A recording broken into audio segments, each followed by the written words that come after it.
Donc, bienvenue à vous toutes et tous qui nous écoutez. Et aujourd'hui, nous allons parler de l'aura du projecteur et du projecteur.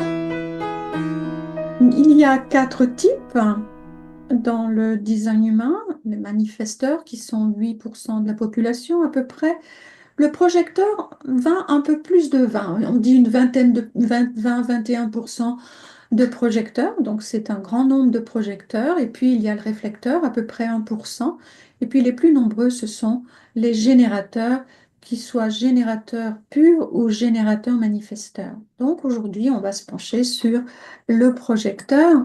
Donc, je vous l'ai dit, c'est à peu près 20% de la population. Et contrairement aux générateurs et aux manifesteurs, le projecteur n'a pas un centre sacral défini. Ça veut dire qu'il ne génère pas d'énergie vitale constamment, c'est pas de façon constante. Mais ce qu'il a de précieux, le projecteur, c'est une capacité à voir dans l'autre. Alors, dans l'autre, c'est pas très joli de dire ça, mais c'est à l'intérieur de l'autre. C'est une qualité qu'il a grâce à son aura. Une aura qui est pénétrante, comme un laser, et qui peut vraiment voir, en tout cas sentir l'aura de l'autre. Et le rôle du projecteur, c'est pas de faire, de produire, mais plutôt de guider et de conseiller les autres. Hein. Et le projecteur voit beaucoup plus que ce que les autres, que n'importe quel autre type. Il voit des choses que les autres types ne voient pas. Alors, comment ça fonctionne? Ça fonctionne à travers l'aura. Chaque type possède une aura distincte qu'on peut reconnaître.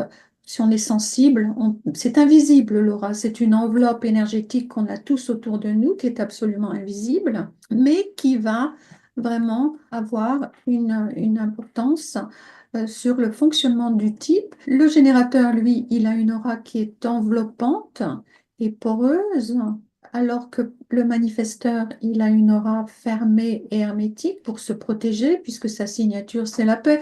La signature du générateur, c'est la satisfaction. Et quand on arrive au projecteur, eh bien, on peut voir son aura, elle se projette sur l'autre, sur une autre personne, et elle est pénétrante. Et comme un laser, elle peut vraiment se concentrer. Elle est sélective, cette aura, car elle peut se concentrer que sur une seule personne à la fois.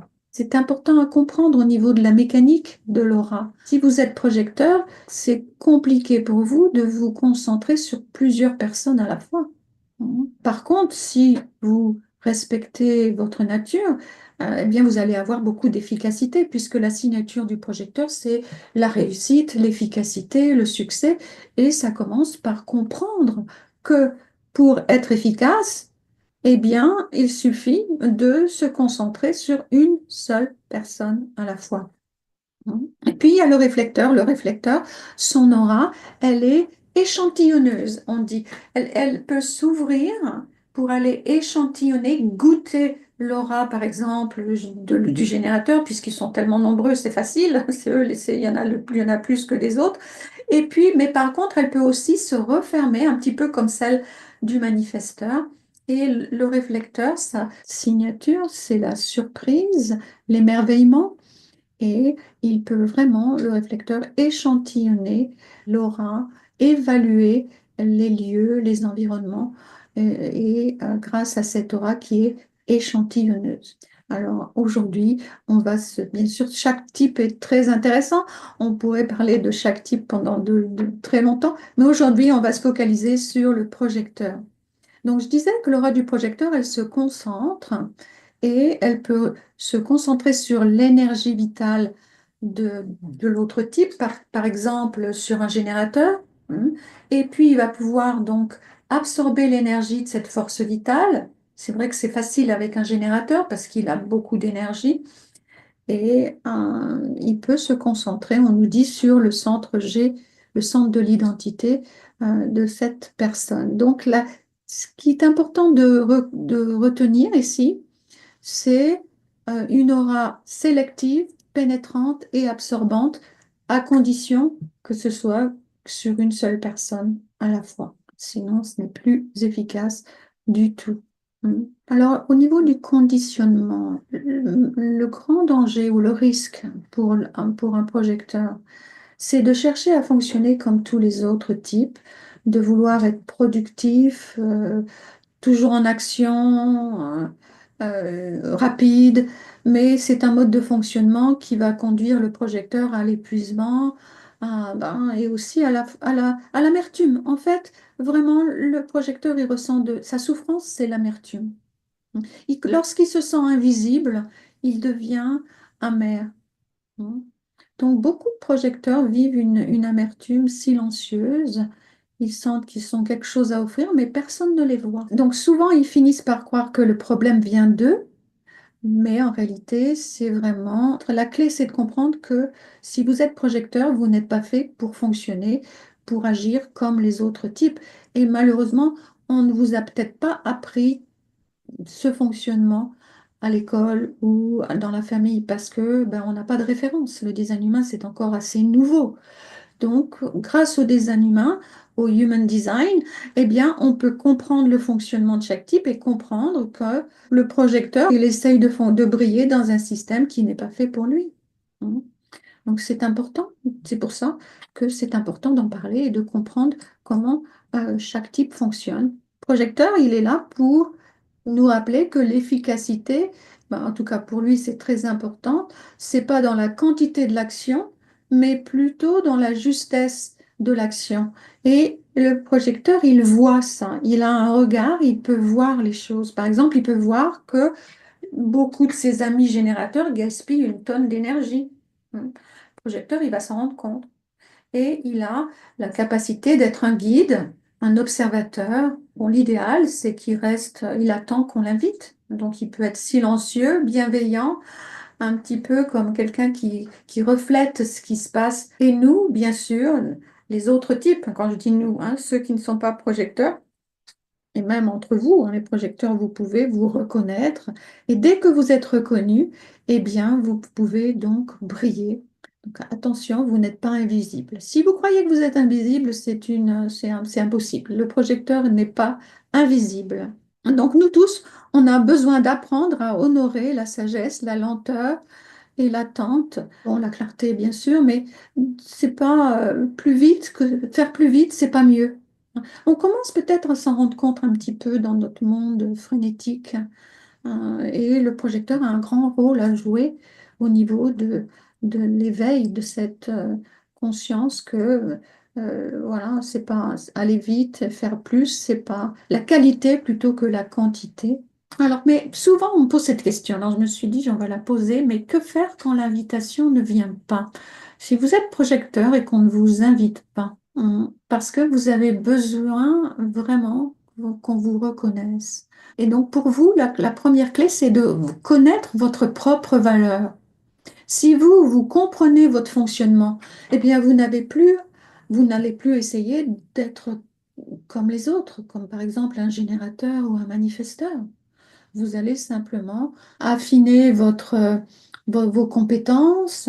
On nous dit ici, affiner votre art de l'observation, cultiver votre présence. Et lorsque vous avez confiance en vous, quelque part, eh bien, vous devenez magnétique. Je vous l'ai déjà dit, vous n'êtes pas invisible. Donc, un projecteur qui sait qui il est, et qui cherche pas à convaincre, mais simplement à être, il va attirer automatiquement les invitations qui sont justes pour lui. C'est le rayonnement du projecteur qui devient son invitation. Donc c'est tout un programme de déconditionnement. Je lis cette citation de Ra. Un projecteur ne peut pas dire qu'il attend l'invitation tout en gardant le contrôle sur tout ce qui l'entoure. Ce n'est pas ainsi que cela fonctionne. Les véritables invitations arrivent naturellement quand il est reconnu pour ce qu'il est. Pendant ce temps d'attente, sa seule vraie responsabilité est de cultiver sa compétence, de maîtriser son domaine pour être prêt quand l'invitation se présente. Donc, c'est un bon rappel pour vous, les projecteurs. Hein. Attelez-vous à devenir encore meilleur dans le domaine dans lequel vous êtes, vos compétences, et puis les invitations vont arriver. Hein. Donc, au niveau de l'aura, puisque c'est une conférence qui s'intitule L'aura du projecteur, dans le bon fonctionnement de l'aura, l'idée, enfin, ce qui est approprié pour le projecteur et ce qui est le plus facile, le plus efficace, c'est de se concentrer sur l'aura du générateur. C'est un, c'est un tandem, on va dire un partenariat au niveau de l'aura, le générateur et le projecteur qui marche bien. Pourquoi? Parce que le générateur apporte sa force vitale pour le projecteur. Il installe le décor énergétique. Et ça peut des fois paraître restrictif pour le projecteur, mais si il a été invité et que, eh bien, c'est tout à fait correct. Si c'est basé sur le respect mutuel, c'est-à-dire, projecteur, vous avez besoin de poser une question fermée à un générateur. Eh bien, ils peuvent très bien, ces deux-là, fonctionner aussi bien dans le monde du travail que dans la sphère privée de façon avantageuse. Ils ont une belle compatibilité d'aura, le générateur et le projecteur. Lorsque le projecteur reconnaît le générateur, enfin reconnaît, c'est-à-dire qu'il reconnaît, il le reconnaît, il le respecte énergétiquement, celui-ci peut répondre et profiter de la force de concentration du projecteur. Il peut profiter de sa guidance. Il apporte la vitalité du centre sacral, mais il reçoit la guidance et les conseils efficaces du projecteur. Et le projecteur, lui, il bénéficie de l'énergie vitale, ce qui est bien ben, pratique. Donc l'alliance de ces deux types peut être une grande complicité de concentration et de ressources. Il y a toujours une condition, c'est que ce soit basé sur le respect mutuel. Il y a beaucoup d'avantages si chacun est respectueux et apprécie ben, l'unicité de l'autre.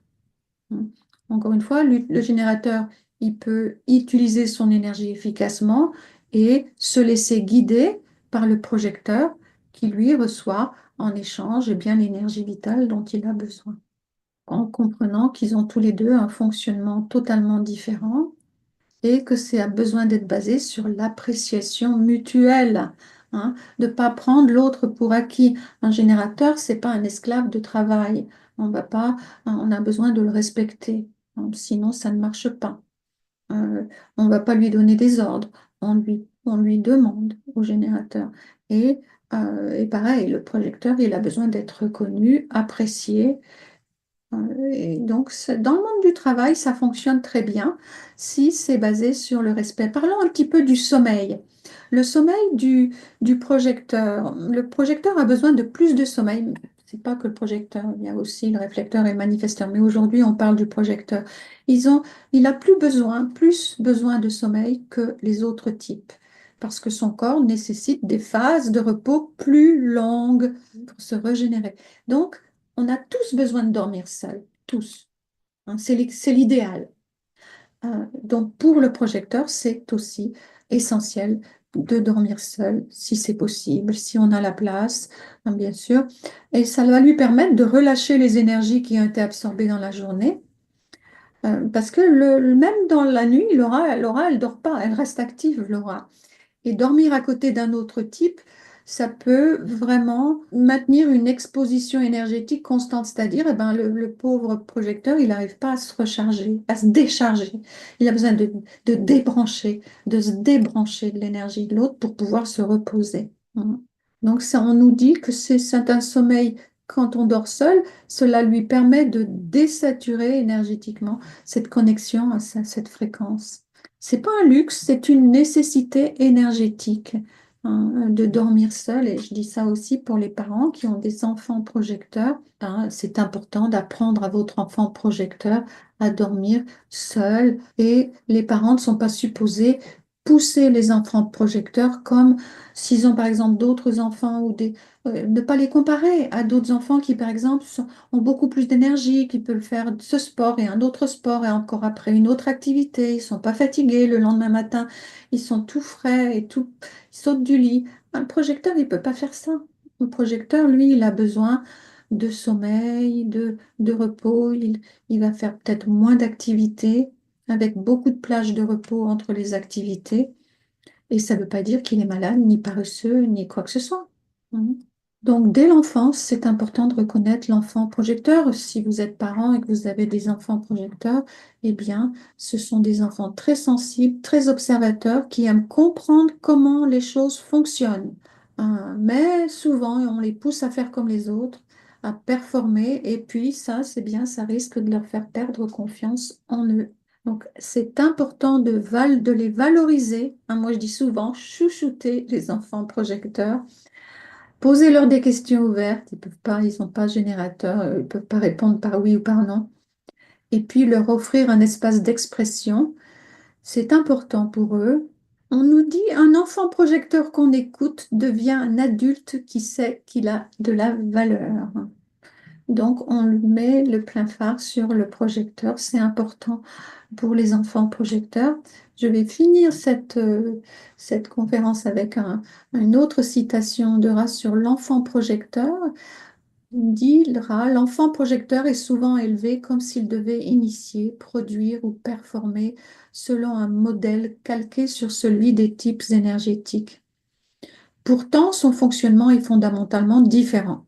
Il n'est pas conçu pour soutenir un rythme de travail intense, ce qui peut facilement conduire les adultes à mal interpréter son comportement. On le croit paresseux, démotivé, trop lent. On le pousse alors à faire comme les autres, à agir plus, à prendre des initiatives, autant d'injonctions qui le conditionnent à s'éloigner de sa vraie nature. Donc, ce que j'espère, c'est qu'aujourd'hui, ce petit peu d'information va vous aider à comprendre les projecteurs, vous-même, et puis si vous avez des enfants projecteurs, des amis projecteurs. C'est la fin de notre épisode. Merci de votre écoute.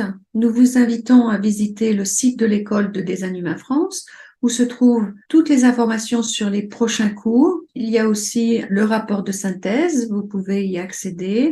Vous pouvez obtenir votre schéma corporel gratuitement. Vous pouvez aussi visiter le blog et là se trouvent les épisodes, de nombreux épisodes de podcast, des vidéos et aussi sur le site de l'école. N'oubliez pas de consulter le registre des professionnels. À bientôt!